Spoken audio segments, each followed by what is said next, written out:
Devil hunt চলছে, অথচ ইউনূস সাহেবের চারিপাশে ডেভিলরা ঘোরাফেরা করছে। শরীয়তপুরে বিএনপির সমাবেশে কথা বলেছেন বিএনপির সাংগঠনিক সম্পাদক শামা ওবায়দ। তিনি বলেন, বাজারে জিনিসের দাম কমে নাই, সিন্ডিকেট তারা ভাঙতে পারে নাই এই 6 মাসেও। শেখ পরিবার পালাইলো কিভাবে, একটারেও ধরতে পারলো না কেন?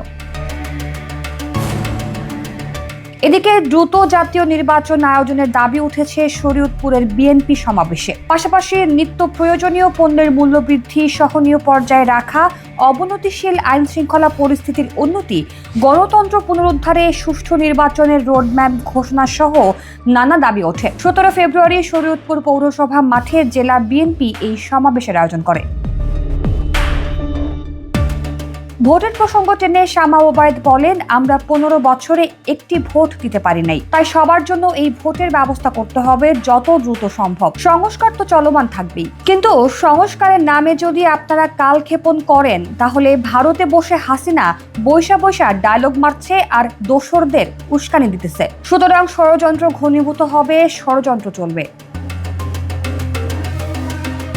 ওই সমাবেশে বিএনপি চেয়ারপারসনের উপদেষ্টা কাউন্সিলের সদস্য ডাক্তার ফরহাদ হালিম জোনার বলেছেন, সংস্কারের কথা বলে নির্বাচন পিছিয়ে দেওয়া যাবে না। সংস্কার একটি চলমান প্রক্রিয়া।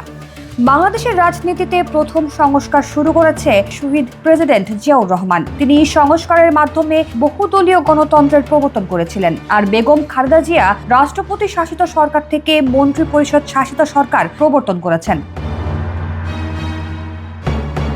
ডোনার বলেন, যতবার এদেশে সুষ্ঠু নির্বাচন হয়েছে ততবারই বিএনপি জনগণের ভোটে ক্ষমতায় এসেছে। আর যখন জনগণের ভোটের অধিকার হরণ করে সূক্ষ্ম মেকানিজম করে নির্বাচন করা হয়েছে, তখনই স্বৈরাচারের আবির্ভাব ঘটেছে। তাই এদেশে যারা মালিক, তাদের ভোটের মাধ্যমে গঠিত সরকারই পূর্ণ সংস্কার করার অধিকার রাখে। তাই দ্রুততম সময়ের মধ্যে জাতীয় নির্বাচন দিয়ে জনগণের সরকারের হাতে ক্ষমতা তুলে দিতে হবে।